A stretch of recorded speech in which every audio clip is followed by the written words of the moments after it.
Puta, muito bem.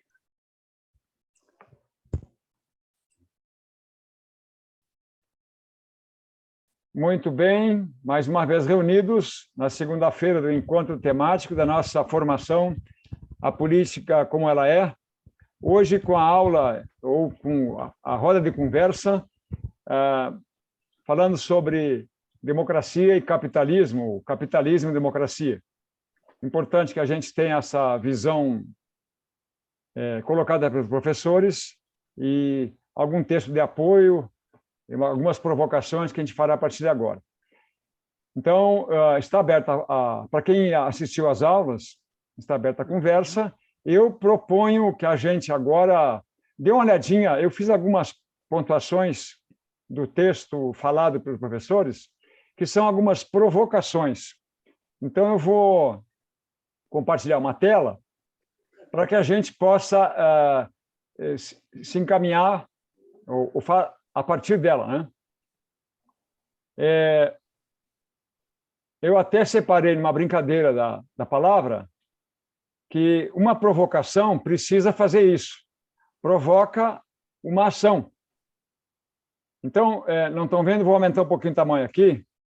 Eu já aumentei o meu. Para que a gente possa...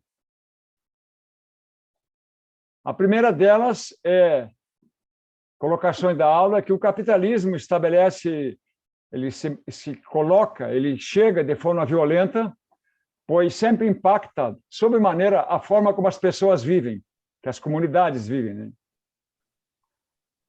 A segunda colocação, que é feita também lá, não dito especificamente, mas trazida para diálogo pelos professores, é que há um antagonismo entre capitalismo, o socialismo, comunismo, na perspectiva da democracia. Depois, mais adiante, eles colocam como dado, né, que cada vez mais existem pessoas vivendo sob democracia. Mas fica implícito a discussão do conceito de democracia ao redor do mundo. E é de uma forma perentória, assim, sempre a expansão da democracia, pela afirmação do número do anterior, né? E, por último, a provocação, que até para a gente não ficar muito tempo, né, é a forma como o capitalismo opera e como acontece isso meio que aproximado quando falta democracia.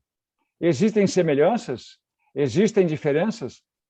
Então, um princípio são essas pequenas colocações que a gente faz para que a gente tenha alguma...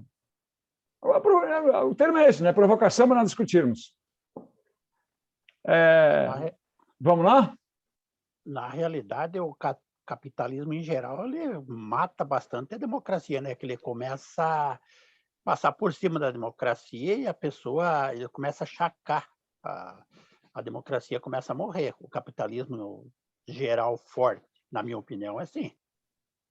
Muito bem. Já começando, o Gilmar já começa a provocar. É isso aí, ótimo. Vamos tocar a ficha. Quem mais? É o chamado capitalismo selvagem, né? Que impera isso, Boico. em cima de boa colocação. O capitalismo selvagem não pensa no meio ambiente, não pensa no coletivo, ele pensa no dividendo para a empresa só. No caso seria só para mim, entendeu? Não importa o que vai acontecer. Eu ganhando, tá bom.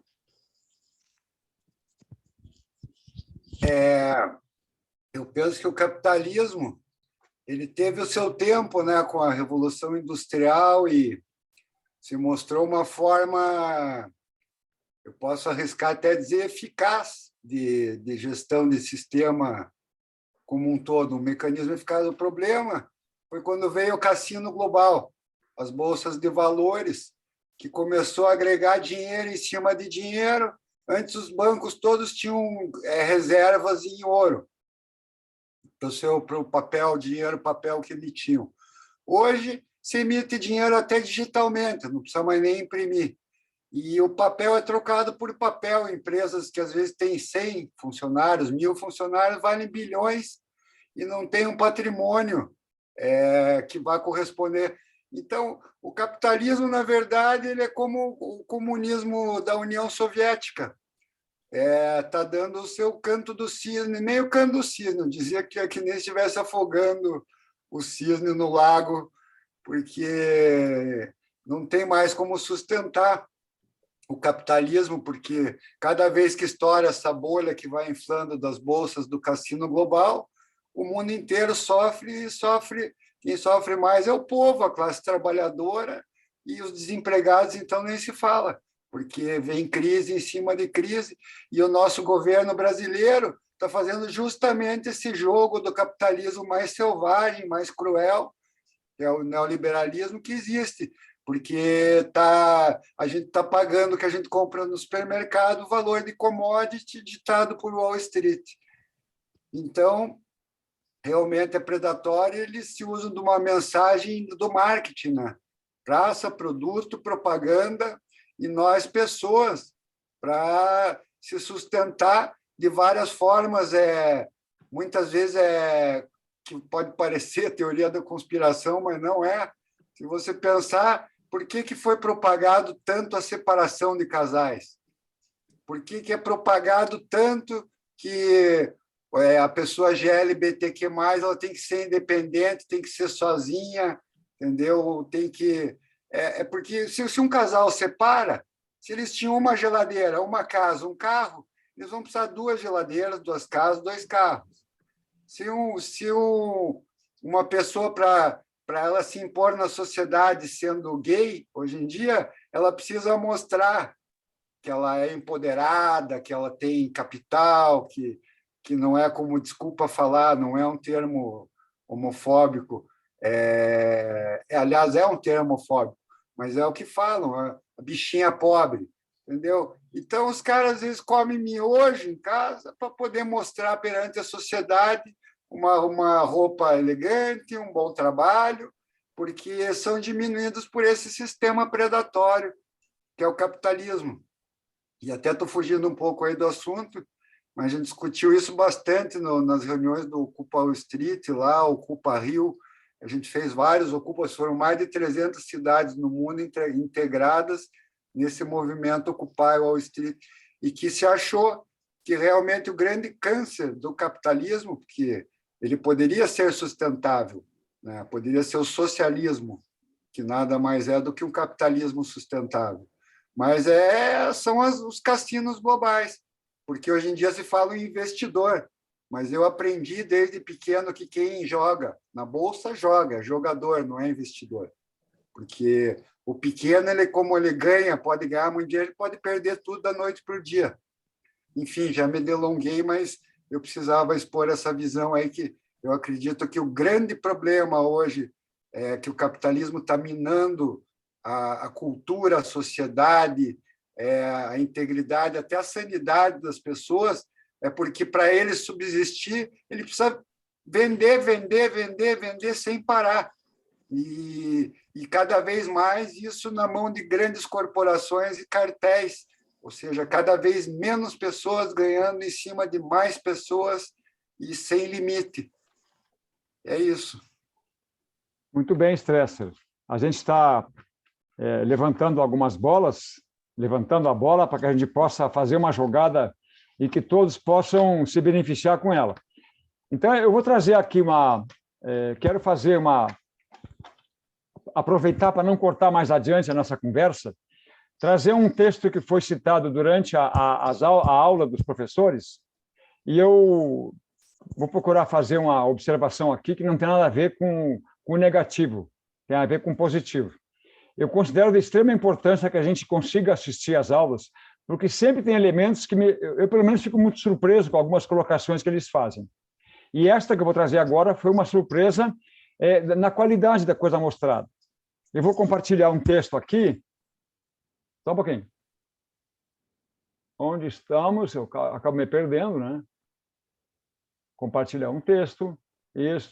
Share. Esse texto é do livro Capitalismo Sem Rivais, de Branko Milanovic. Ele é um sérvio, certo? É um economista radicado nos Estados Unidos da América do Norte. Então, se alguém quiser ler, tudo bem, até para se ocupar. Eu Tá. posso ler para todo mundo aí, se você quiser rolar a tela. Por favor, ô Stresser. Do livro Capitalismo Sem Rivais, de Branko Milanovic. Milanovic. Há uma velha ideia defendida por autores consagrados, como Platão, Aristóteles e Montesquieu, segundo a qual um sistema político ou econômico se sustenta ao manter uma relação harmoniosa com os comportamentos e os valores prevalecentes em uma determinada sociedade. Trata-se de algo certamente verdadeiro no capitalismo atual. O capitalismo tem sido notavelmente bem-sucedido em incutir nas pessoas os seus objetivos como sistema, induzindo-as ou persuadindo-as a adotarem suas metas e construindo assim uma convergência, um lado, e as ideias, os anseios e os valores... É uma convergência extraordinária. O capitalismo foi muito mais bem-sucedido do que seus rivais ao criar a condição necessária. Segundo o filósofo político John Rawls, para a estabilidade de qualquer sistema, a saber, em que suas ações cotidianas os indivíduos expressam e assim reforcem os principais valores nos quais se baseia o sistema social. O domínio do capitalismo no mundo todo se dá, porém, com dois tipos diferentes de capitalismo. O capitalismo meritocrático liberal, que se desenvolveu progressivamente no Ocidente ao longo dos últimos 200 anos, que é o tema do capítulo 2, e o capitalismo político autoritário, liderado pelo Estado, cujo exemplo maior é a China, mas que existe também em outras partes da Ásia, Singapura, Vietnã, Burma. Em regiões da Europa e da África, Rússia e países do Cáucaso, Ásia Central, Etiópia, Argélia e Ruanda, por exemplo, que está no tema 3 do livro Capitalismo Sem Rivais, de Branko Milanovic. Muito bem. Obrigado, Stresser. Esse tema, como todos os outros, né, é muito complexo. Se deixa a gente conversar, tem trazido, consequências, ramificações das mais diversas. Mas eu achei importante que a gente pontuasse aqueles primeiros pontuamentos iniciais, para que a gente... Bem-vindo, Adriano. Que a gente não se perca muito, porque tem muita coisa. Mas, de qualquer maneira, eu acho que isso aqui é uma roda de conversa e a gente vai dar o rumo que a gente achar necessário. Eu só trouxe essas primeiras provocações para que a gente veja o que lá foi falado, especialmente na questão, que eu volto atrás um pouquinho, do conceito de democracia e o que queremos de democracia e esse antagonismo, essa aproximação entre capitalismo e democracia, que os professores colocaram, é que é muito mais fácil ter-se a democracia a partir de um capitalismo regulado, como o Stresser estava colocando que era necessário, do que de uma outra forma de governo. Entretanto, essas colocações deles foram de 3 anos atrás, né? Agora, fechando a minha boca e deixando que os companheiros coloquem, continuamos em frente. Gilmar, tu queria falar? Não, a princípio aí vamos ouvir o restante aí, depois eu então falo tá, ótimo, novamente. perfeito. Então, tá bom. Vamos ver o que o tio Boico fala ali. Tio Boico, eu não vi ele falar ainda, vamos ver depois o que sobra para nós aí. Um capitalismo selvagem, que eu falo que é tipo um socialismo, que é um capitalismo, que seria a China, né?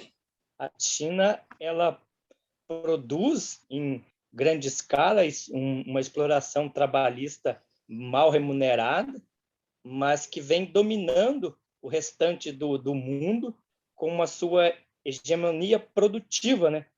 No meu pensamento, seria isso, né? Um exemplo de socialismo com capitalismo, né? Muito bem, Boico. Na China é quase obrigado a fazer as coisas, né? nos dois lados, né? Eles falam que num lado assim, eu também, dos dois lados, lá você é obrigado a fazer as coisas, daí já foge um pouco da democracia, né? Entendeu? Lá ou você faz, né? Porque eles não aceita ser pequeno, não aceita a derrota lá, né? Eu queria falar uma coisa sobre a China que está aparecendo bastante Diga, Zé. coisa controversa, assim, que na China, na verdade, eu acho que o salário de um operário na China é maior do que no Brasil. Já saiu até pesquisa a respeito disso. Eles estão sendo eles já foram mal remunerados lá. Hoje em dia eles não são mal remunerados, não, né? Já tem até pesquisa a respeito disso aí. Eu queria também falar a respeito da democracia com o capitalismo. Eu acho que capitalismo e democracia não são compatíveis, não. Já a gente pode ver aí, eu vou dar um exemplo aí desse nosso... Tem o nosso...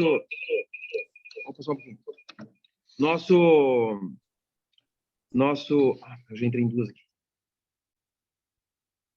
Fala, Zé. Acho que entrei em duas. Esse teto de gastos que colocaram aqui para a gente no Brasil, né? Enfiaram nossa goela abaixo da gente, dizendo que era uma coisa boa, e por fim a gente sabe que isso aí é para concentração de renda, né? Ou seja, durante 20 anos aqui no Brasil não vai ser investido em nada, não pode investir em saúde, em educação. Para que isso, né? Para que sobre mais dinheiro, né? Para pagar rentista, né? Para concentrar renda, né? Para poucas pessoas. E a gente vê aí que o capitalismo ele é para concentração de renda mesmo, e quando, enfim, um dia aqui no Brasil se tentou distribuir a renda não tanto quanto se deveria, né? Um pouquinho só, a gente já viu que o capitalismo já mexeu as suas peças aí para frear isso aí, né? A gente está vendo que agora acontece um retrocesso aqui no Brasil, e isso aí eu acho que se repete aqui na América Latina, principalmente, se repetiu muito aqui. É isso aí que eu queria falar, Zé. Muito bem. Lembrando das colocações que foram feitas, da preocupação do professor em trazer esta questão do conceito do capitalismo e do que é academicamente compreendido, de que capitalismo não é dinheiro. Capitalismo, ele citou o exemplo que ele citaram o seguinte, não é compreensão minha, é só repetição, mas de qualquer forma, eu achei importante. O capitalismo começou a existir, ou ele se transformou em uma realidade a partir da reforma protestante, da forma como se organizou as coisas. Então, e eles citaram a questão da China, Zé, exatamente no ponto de dizer que na China existem bilionários, existe muita gente rica na China. Então, há um capitalismo, sim, na China.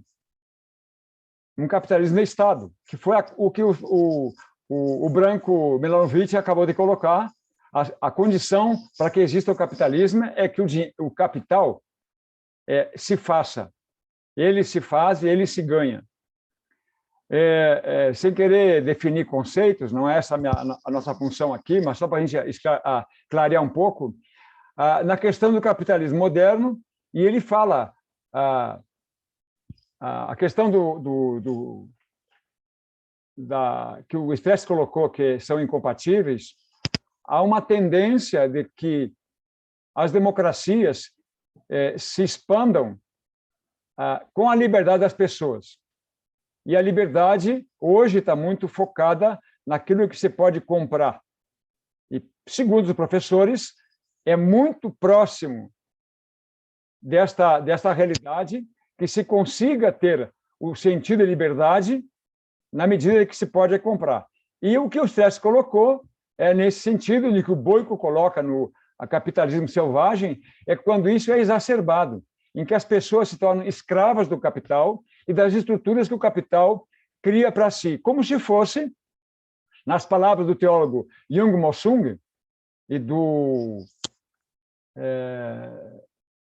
eu não me lembro, em que o capitalismo, essa forma agressiva, é quase que um novo Moloch, né? As pessoas se sacrificam a vida, inclusive, por conta de um Deus mercado. Então, a gente está frente agora aqui nesse grupo discutindo a questão do capitalismo e democracia nesses aspectos em cada um traz. E todos nós temos uma visão, né? A visão do dia a dia empresarial, quem tem uma empresa, quais são as relações de trabalho com seus funcionários, a gente, como pai, muitas vezes repetimos alguma dessas estruturas sem se dar conta, né? A gente faz isso. Muito bem.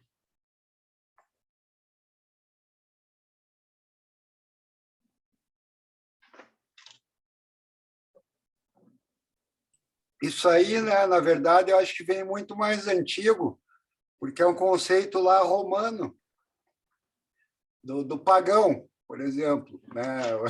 Ando umas discussões aí bestas sobre o orgulho ateu, né? Daqui a pouco vai ter o desfile do orgulho ateu também. Mas tudo bem, está valendo, é as minorias que fazem a maioria. Mas isso aí vem um conceito que vem desde a Roma Antiga, que a Roma Antiga, qual era o trabalho? Era servir ao exército romano. O cara do exército ele podia ser o pedreiro que ergueu uma obra, podia ser camponês, mas em caso de guerra todos eram chamados para lutar. E quem não servia ao exército era o pagão. Para quem não sabe, daí vem o nome pagão. Quem não serve. E de lá também vem o nome trabalho, é o tripalium. E a igreja usou muito tempo como símbolo, Constantino adotou como símbolo o tripalium, que a gente é obrigado a trabalhar, a gente tem orgulho em trabalhar, né? Porque o trabalho, que nem dizia o poeta aí nosso brasileiro, não, acho que do Fernando Pessoa, né? A mente desocupada é o jardim do diabo, não, agora fugiu. Mas, enfim, trabalhando a gente ocupa a mente, a gente, através do nosso suor, do nosso esforço, a gente busca o nosso sustento, salvo as pessoas que não podem mais trabalhar, que tem que ter assistência do Estado, é o direito. A gente tem que trabalhar para ter privilégio também. E o capitalismo, da forma que ele vem sendo desenvolvido aí, ele está voltando ao tempo do imperialismo mesmo, da Roma Antiga. A gente trabalha para servir as grandes corporações, que estão cada vez mais concentradas lá nos Estados Unidos. E se a gente não fizer uma frente, eu acredito, como fez a Europa são pessoas muito inteligentes, né? E que se reúnem, que nem a gente está fazendo aqui agora. Eles formaram uma comunidade. Que o Lula, lá atrás, ele veio com o BRICS, né? Se associou ao BRICS. Mas o grande sonho da gente aqui, dos progressistas da América Latina, é ter a nossa comunidade latino-americana para poder produzir e fazer frente a todos esses mercados. Porque a gente brigar... tipo, outro dia eu fui numa reunião do partido, aí uma garota falou, eu sou mais radical, eu sou da ala comunista. Mas eu sou da ala anarquista, mais radical ainda. Pô, se a gente não entrar... num ponto de congruência aí, tipo, a China, eles trabalharam muito sofridamente por muito tempo para chegar na potência que é hoje.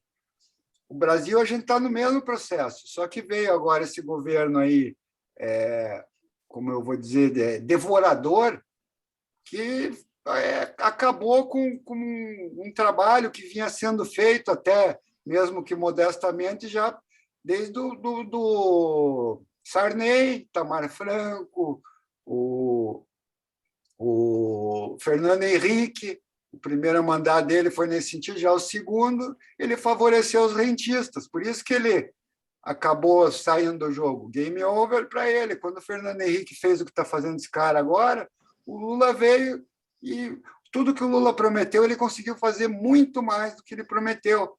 Por quê? Porque paz na terra aos homens e mulheres de boa vontade. O trabalho não tem que ser a nossa cruz, o tripalium, ser crucificado naquele X. Entendeu? A gente tem que... o trabalho é a forma da gente ter o sustento das nossas famílias, mas não sustentar a família do senhor de escravo, porque hoje em dia a maioria aqui, acho que de nós, companheiros, trabalha para manter a nossa casa, pagar os nossos serviços essenciais e comer. isso nada mais é do que escravidão. Ou seja, é um capitalismo que transformou em Casa Grande e Senzala, mas a Casa Grande é 1% e a gente é 99%. Mesmo os que não concordam fazem parte dos 99% que tem 40% do capital que circula no mundo, enquanto 1% tem 60% de todo o capital do mundo. E estou já indo para a área aí da, né, teologia misturando com o sistema econômico, mas tem a ver. Claro que tem a ver. Desculpa aí, me alonguei. Então, Stresser, a gente está então falando do capitalismo como se estabelece, né? E as formas dele como é violenta e impacta as pessoas. Já estamos na primeira provocação, e então eu perguntaria assim, a democracia, se nós compararmos as nossas relações de hoje e da Idade Média, os dados mostram que muito mais pessoas vivem sob democracias. Não sei se o que a gente temos alguma coisa a acrescentar a isso, em função de que o número de pessoas que hoje se consideram, sem levar em consideração o conceito da democracia, né? Mas em que existe esse sentimento de liberdade um pouco mais amplo? Fala, Adriano. Mas que tipo de democracia que você Só um pouquinho, Gilmar. Só um pouquinho. Adriano, pode falar. Bom, assim, tem uma coisa que eu estava observando aqui nas falas, né, que eu acho que também a gente pode puxar um gancho, já que é uma roda de conversa, para a questão de uma leitura bem atual e que se incorpora ao cenário eleitoral também, né? Porque tem aí uma questão conceitual em torno do que se propõe cada grupo e o que está em jogo na atualidade. Semana passada foi aprovada a lei, projeto de lei, que flexibiliza ainda mais os direitos, quer dizer, exclui direitos dos trabalhadores e os empregadores podem pagar abaixo de um salário mínimo, né? Na mesma semana, o Bolsonaro deu aumento de 350 mil ao ano para os seus generais, né? Quer dizer, são incongruências aí que a gente facilmente conseguiria analisar pelo descabido da coisa. Mas o que eu acho interessante em relação à questão do capitalismo é que a gente tem que ter uma percepção, sabe, Zé, de como a gente entende essa nossa democracia. Porque democracia, a gente presume, sempre que a gente fala em democracia, e sempre... ela cai até por uma questão meio utilitarista, né? Porque a democracia é uma questão de maioria, né? E na verdade, ela pode ser uma forma de uma convergência, porque para construir a maioria, você precisa dialogar. Então, aí é aí que reside, eu acho, a questão da democracia. E democracia tem a ver com um princípio de equidade, a priori, né? Apesar que é sempre a maioria que decide.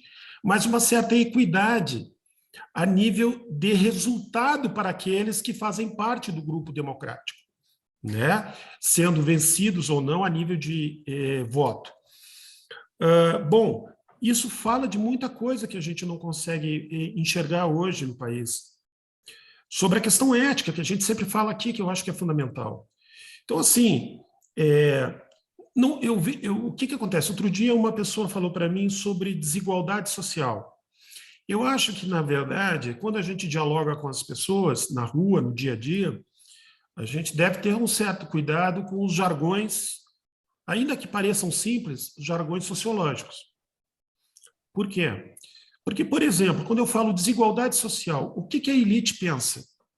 Eu falo nós temos um problema, é a desigualdade social, ou seja, a solução é tornar igual. Se é uma desigualdade, nós precisamos tornar igual. Para tornar igual, o que precisa ser feito? Tirar o meu. É isso que a elite pensa. Para tornar igual, eu vou perder alguma coisa.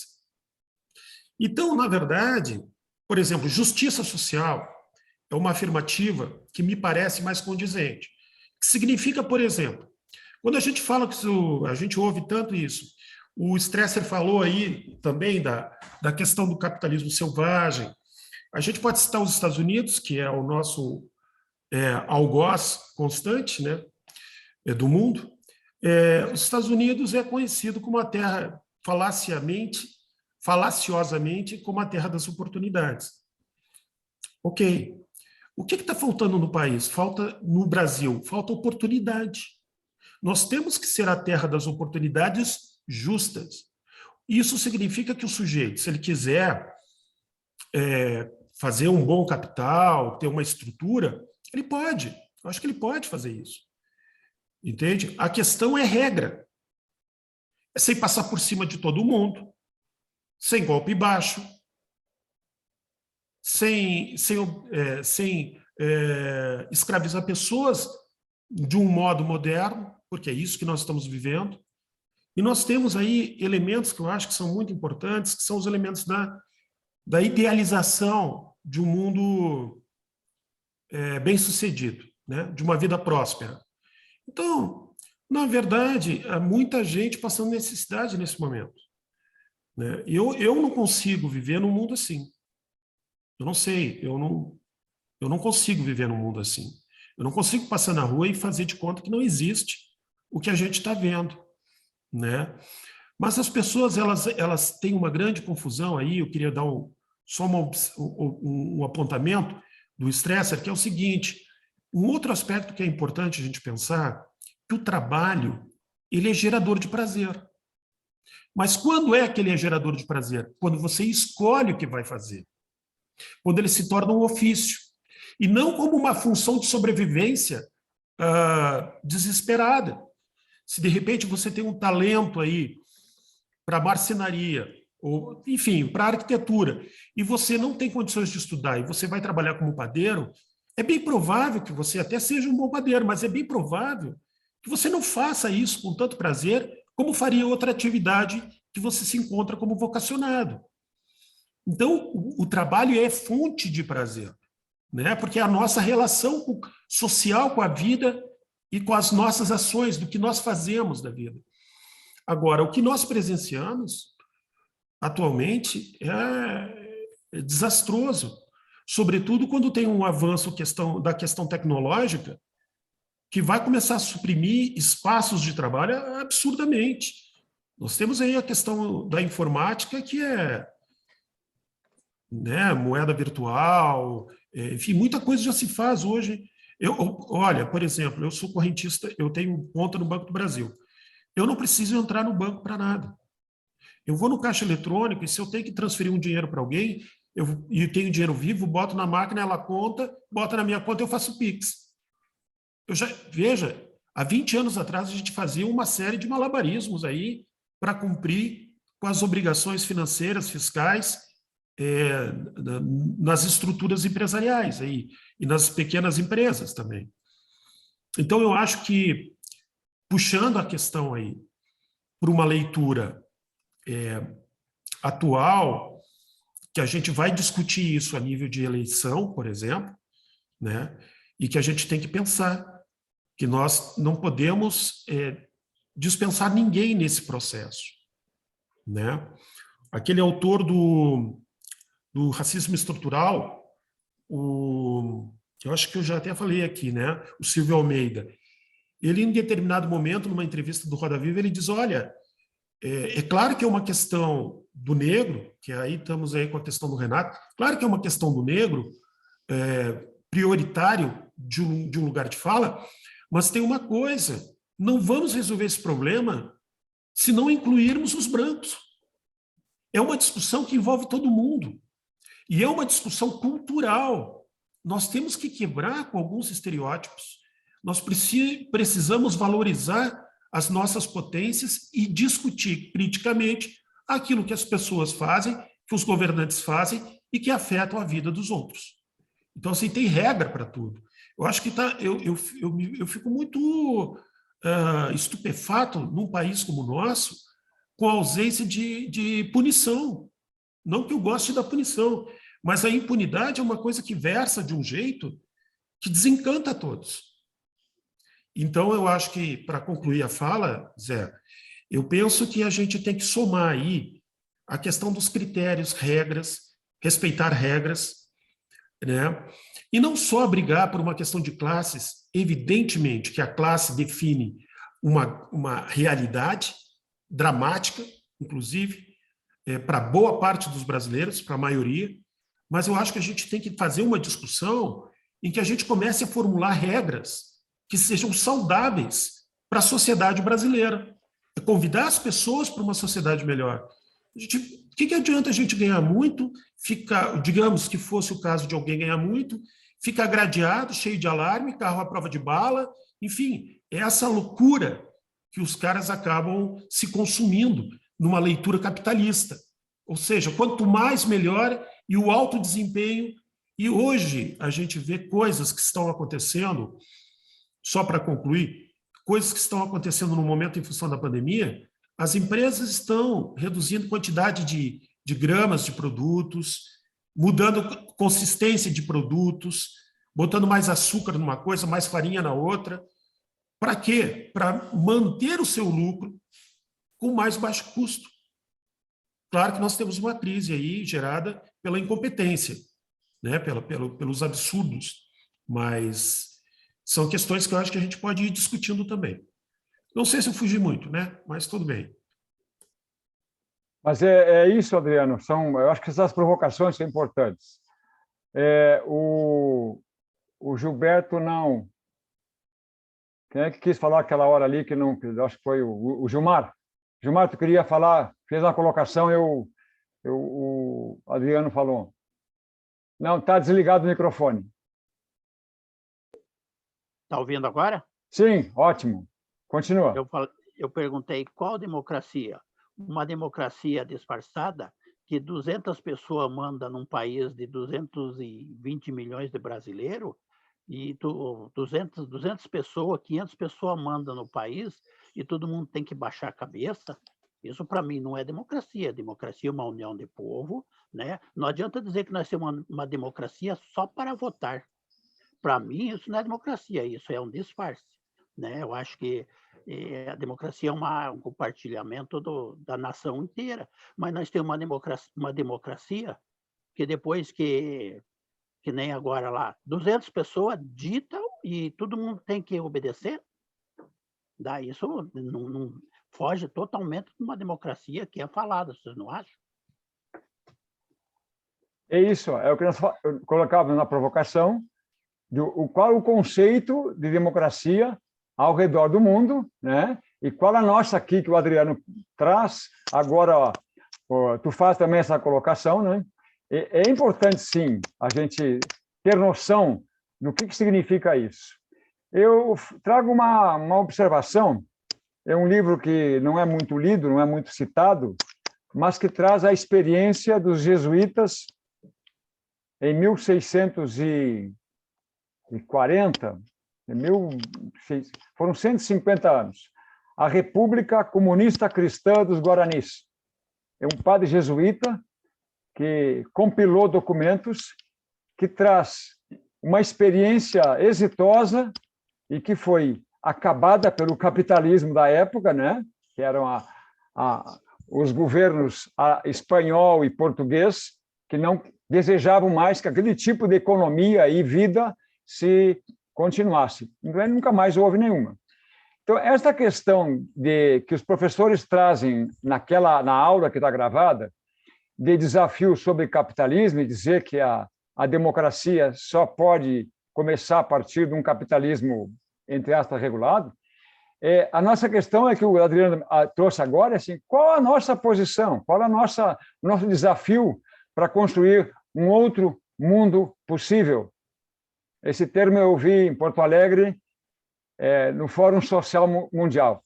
Outro mundo é possível, na medida em que a fraternidade, e isso não foi, nenhum momento foi falado na aula, mas a gente pode falar aqui.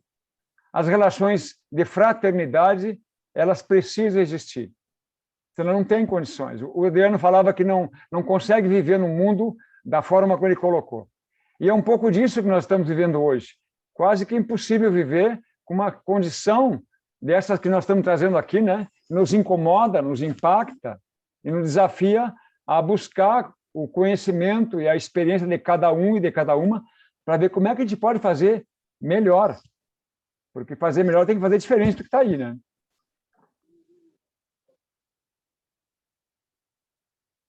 Diga, Adriano. Zé, só para fins de observação, a gente está vivendo um momento, como você disse, difícil. Que tipo de solução que a gente pode pensar? Aliás, o Fórum Social, eu participei só do segundo, né?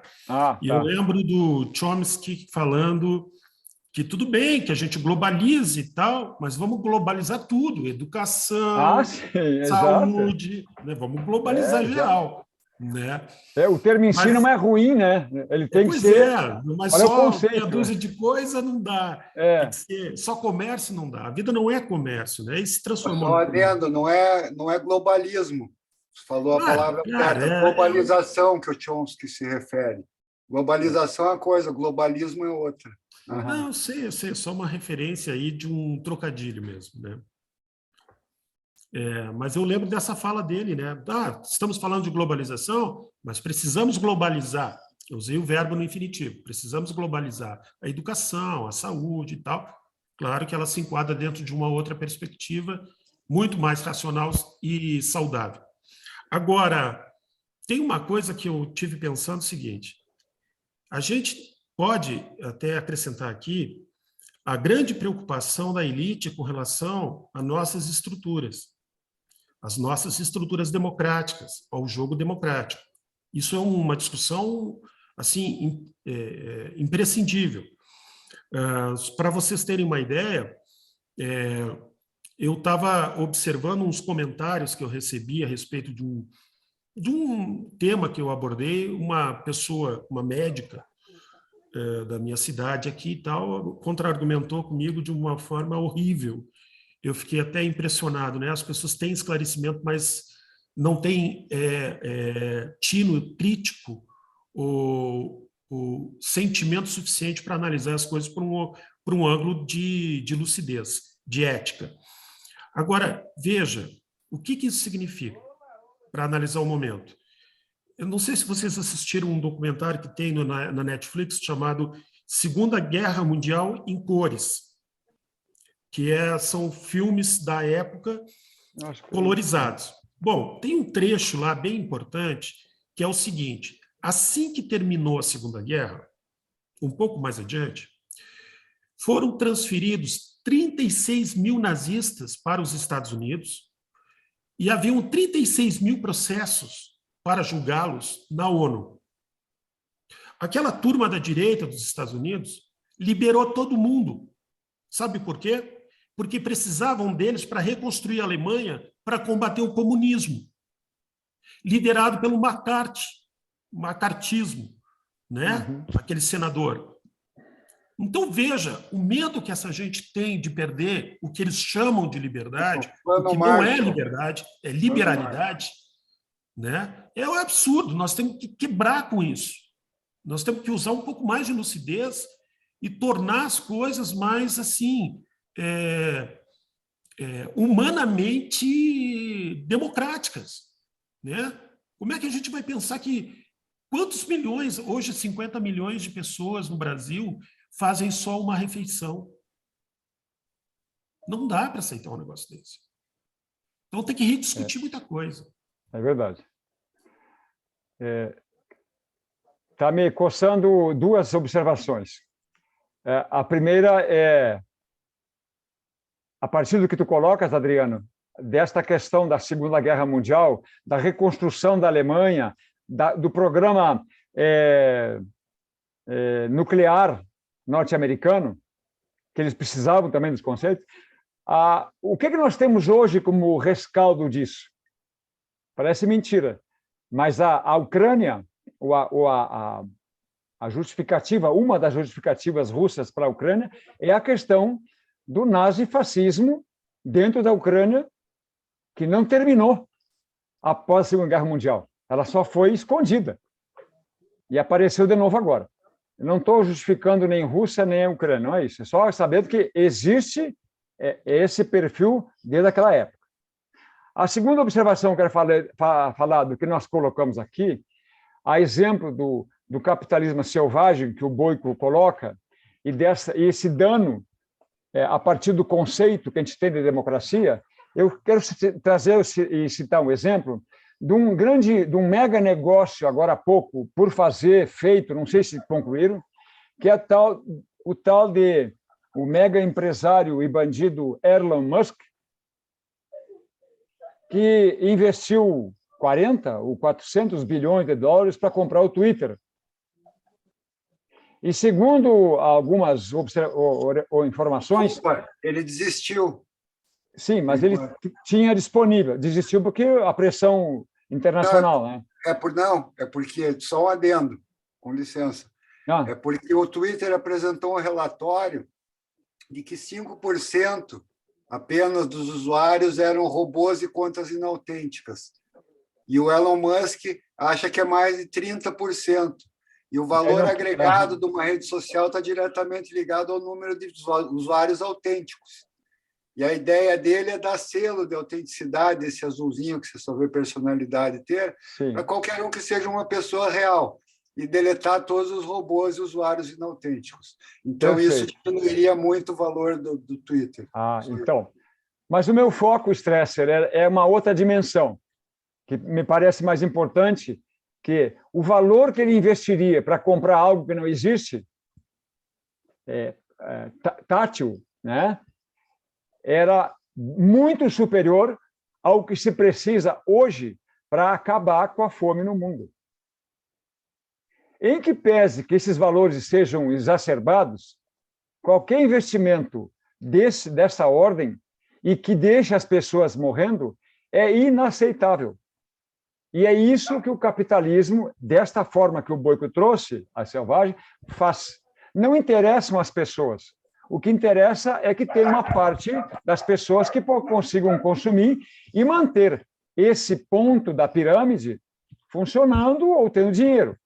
Então, nós temos que fazer uma trajetória como construtores, ajudantes da formação de opinião, que se tenha uma perspectiva, trazer uma perspectiva diferente para as pessoas que a gente convive, em qualquer ambiente, né?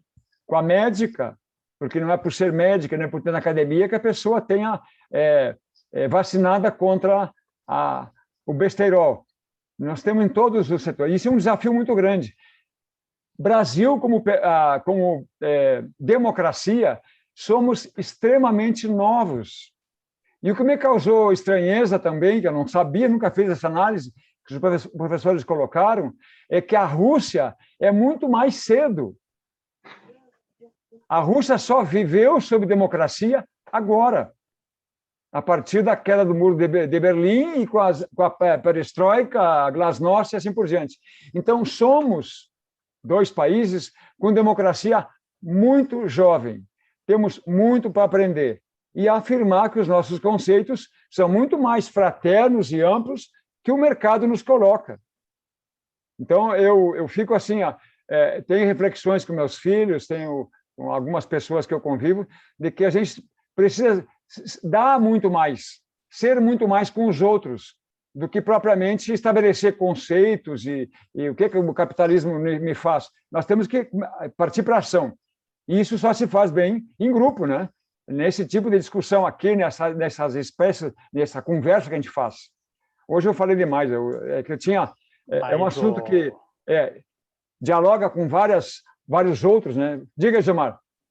Mas o Brasil em si, a população é que um ajuda o outro, porque o governo deixa a desejar, dá um flagelo, uma enchente no sul, o povo do norte ajuda, dá lá no norte, e o governo sempre fica devendo, passando fome uma população num país que é um dos que mais produz no mundo, e o governo sempre fica deixa a desejar, não está nem aí. O povo em si, ele é fraterno, um ajuda o outro. Está faltando participação governamental aí, entendeu? Participação interessa, né? Entendeu? Que daí, depender da população de um para o outro, sempre há fraternidade, há vontade de ajudar. Mas o que falta é vontade do governo. O governo, principalmente este agora, está se lixando para a população. Exatamente, tem bastante isso. Tem uns 30% aí que estão, né, precisando Uma uma vergonha. aproximação. Fala, Stresser. Está desligado o microfone. Você falou bem, 30%, porque o Eduardo Moreira, ele não é só um cara que vê aí se completar e querer aparecer, porque no mercado que ele trabalha seria muito melhor se ele tivesse ficado quieto para lucro, É dinheiro. verdade. E ele fala isso, que é 30%. E existe uma... Eu não lembro o nome do estudioso agora, mas existe um estudo aí da Universidade, acho que é de Oxford, se não me engano, que existe o ponto de inflexão, ele é justamente 30%. Que quando uma coisa chega a 30%, ela se torna assustadora. E o perigo é que nem uma vara de bambu, você vai dobrando ela, se você soltar a taquara, ela volta. Mas se chega um ponto que ela vai quebrar. Lenin. E esse ponto de inflexão é justamente 30%. E nós somos 70%. Porque 42 milhões, né, acho que votaram na Haddad, 45 milhões não foram votar. O resto votou lá no Coiso, no Inominável, porque eu não digo o nome dele mais, nem falado, nem escrito, é Inominável. De quem? De quem? Inominável. Ah! Votou no Inominável, desses 57 milhões, né, de votos que ele teve, a maioria foi enganado, metade foi enganado. Votou por ódio do PT, por ódio do Lula, plantado pela mídia chapa branca e pelo lavajatismo, que hoje a gente tem na nossa zonal da UMEI, a gente tem a prova viva na nossa zonal que o lavajatismo foi lawfare, o dano que ele causa, e a prova, ele tem 10 mil páginas sobre a Lava Jato, sobre a sacanagem que foi feita lá desde dezembro de 2014, que era uma operação que já nasceu criminosa. Então, o capitalismo fomenta esse tipo de coisa, que nem eu tinha falado antes da separação de casais, que nem o Gil falou da separação do povo. Se o povo se separa, se um não dá auxílio para o outro, a gente vai precisar cada vez mais do quê? Do auxílio.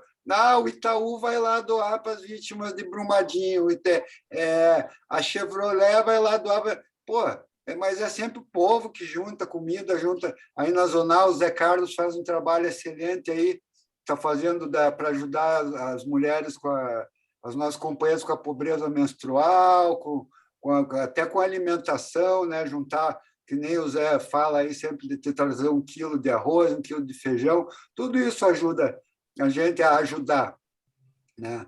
Tipo, se o cara me pede R$1 na rua, a gente já diz, é para beber, para comprar droga. A mim não interessa. Só que eu acho que a esmola não é que ele vai resolver, né? Que o governo hoje está dando esmola para o povo, esses auxílios aí que eles dão esmola. Transformar em trabalho, e em trabalho do que a pessoa pode, tem condição, capacidade de fazer, e nem falou o Adriano, do que ela gosta de fazer, né? Então, o nosso trabalho está se transformando numa obrigação que causa sofrimento, uma escravidão moderna, que nem o Adriano também colocou, o entregador de Uber, o cara que trabalhava com Uber 6 horas e ganhava R$300 por mês, hoje ele R$300 por dia até, hoje ele trabalha 12 horas, porque ele tem que desligar o aplicativo 6. Isso para ganhar 100, 200 contos, isso que ele ainda está gastando pneu, gastando tudo. Então, a fraternidade se colocou, até queria indicar o livro também, na linha teológica, aí, é isso aqui que eu estou lendo, não sei se dá para ver aqui, tem que puxar. Está fora de foco. A Grande Libertação. A Grande Libertação. Huberto Rodem. Ele não tem para vender em livraria, está difícil, mas em sebo acha. A gente é um Cristo, cara. Nós todos aqui, Zé Ramalho, Stresser, Rogério, Boico, Gil, José Carlos, Adriano, José Roberto, Fussa, e a Zonal Apoio, aí, o Dionísio que está lá dando, porque o Dionísio é o PT de Curitiba, é o Dionísio. Não é o Dionísio, não. Ele não está hoje. Enganar a gente que é o Vanhone, que está montando lá o ato de apoio ao Renato Freixo, é o Dionísio. Pô, então, Se a gente não ajuda um outro, a gente está ferrado. Tá? Porque o Estado não é pai, o Estado não é mãe, mas ele tem por obrigação dar para a gente condições de sobrevivência, mas não só para viver escravo, para ter privilégio, como diz o presidente Lula, poder fazer um churrasquinho fim de semana, poder chamar o pessoal para uma roda de cerveja, de samba. Pô, meu Deus do céu. Estou aí.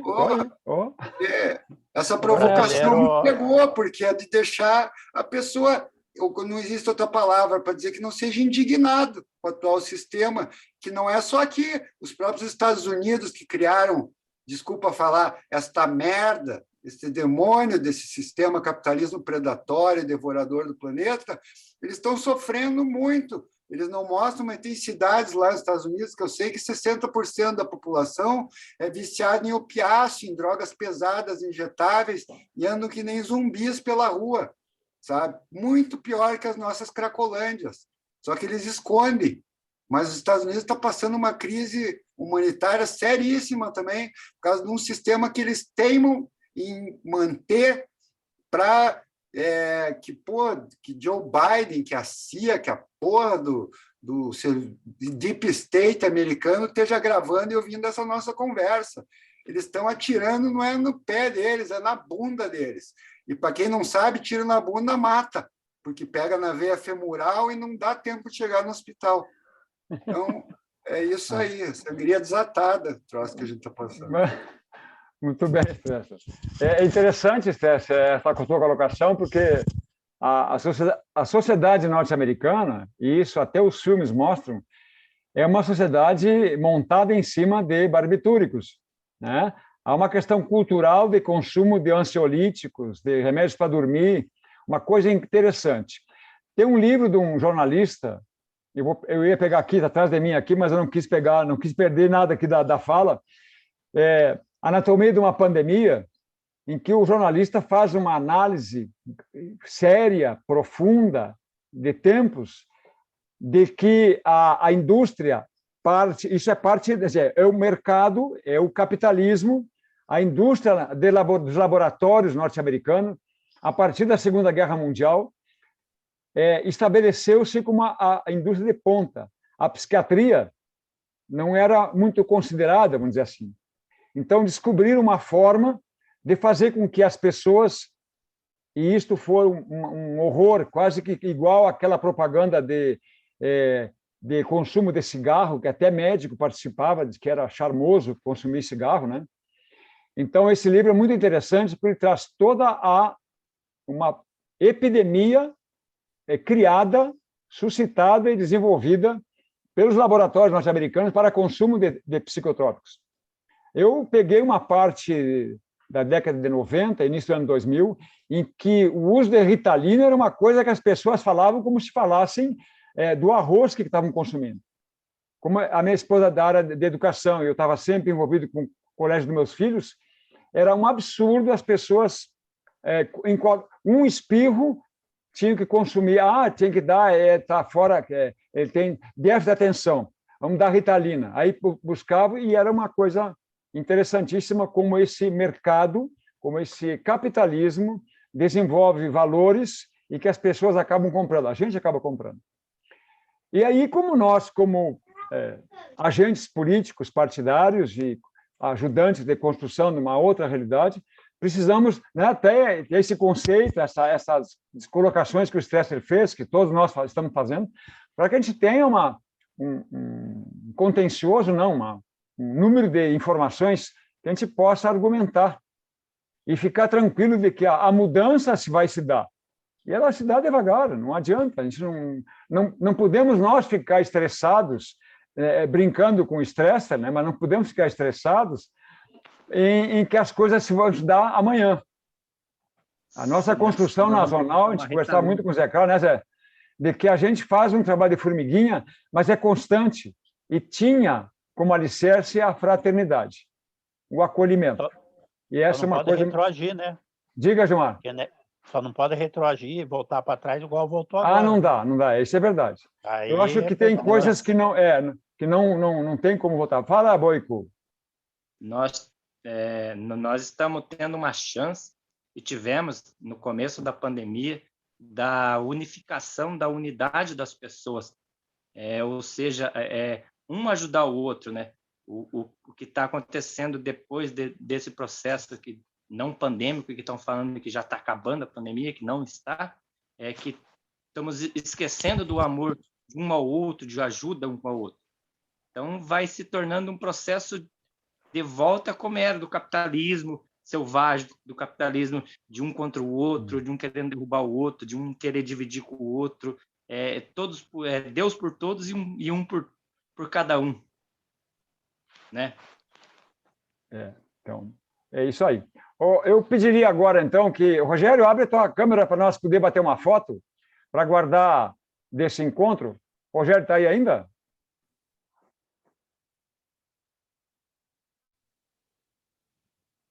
E aí, Rogério? Então, vamos fazer aqui, cada um olhando para frente aí. Pronto. Meus queridos, estamos em 8h10. Essas provocações que te traz aqui é só uma...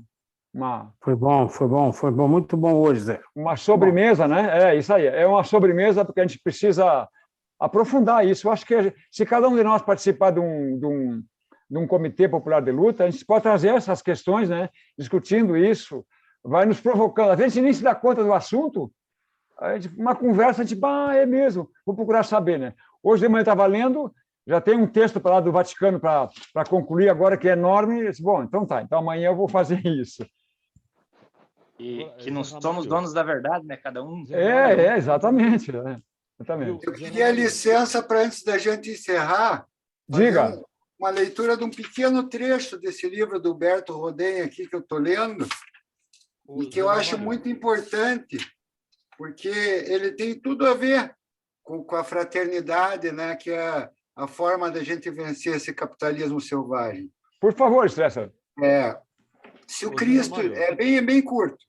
Se o Cristo diz de si, abre aspas, eu sou a luz do mundo, fecha aspas, e diz dos homens, abre aspas, vós sois a luz do mundo, fecha aspas, se afirma, abre aspas novamente, o Pai está em mim e o Pai também está em vós, fecha aspas.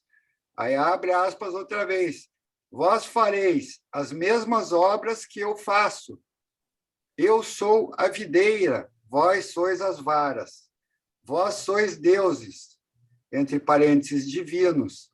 Se Paulo de Tarso escreve, não sabeis que o Espírito de Deus habita em vós?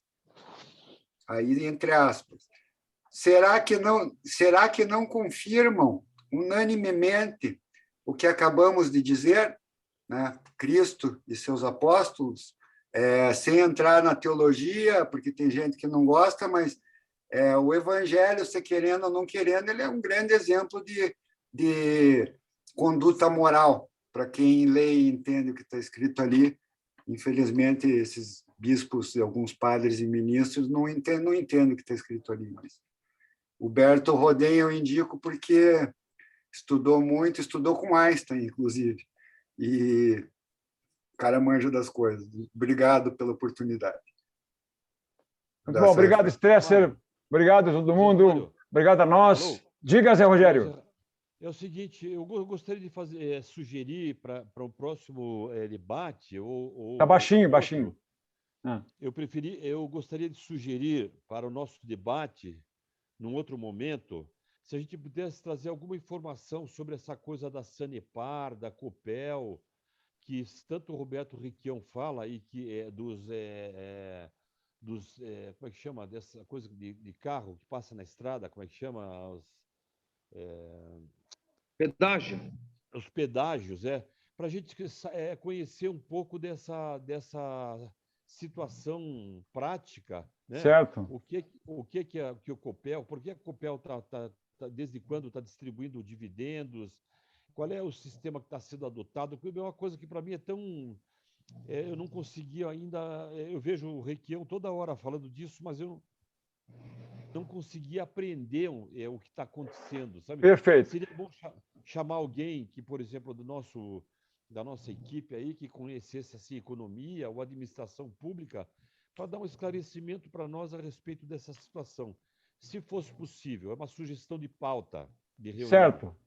Rogério, só para te dizer, quintas-feiras, 19 horas, a Zonal se reúne para isso, para discutir temas que são caros para a cidadania curitibana e mundial. Por que não universal? A Zonal poderia ter essa abrangência, né, Zé? Então, nas quintas-feiras... Fala aí, Zé. Com certeza. A gente inclui ali, o bate-papo, ele fica informal, né? Algumas pautas ali, depois a gente abre para discutir, para conversar, para debater. Mas é presencial, as quintas-feiras é presencial, não é? Vai lá, Rogério. Pô, estamos lá. Pois é, aí às vezes eu tenho um compromisso quinta-feira. Que horas que é? Esperamos com o café. Que horas 19 horas. Então, 19 horas. É difícil. Se descer no terminal Boqueirão, é 5 quadras a pé só. Não, eu vou de carro, eu já descobri como é que chega lá. Porque dentro da... Difícil, por exemplo, o Adriano é de Campo Largo. Fica difícil ir na Zonal lá, não fica, Adriano? Sim. Na segunda-feira nós temos um cronograma que tem que ser minimamente cumprido, né, Rogério? Não podemos incluir esta formação. A gente pode fazer depois. Temos que ser britânico. Mas de repente, Zé, podia fazer isso... Numa pelo Zoom oportunidade, também. eu vou até a Zonal aí. Será bem-vindo, Adriano. Então tá. Pessoal, mais uma vez, alguma outra fala? Não? Um abraço a todos, uma boa noite e um abraço para nós. A gente se abraça também, né? Forte abraço.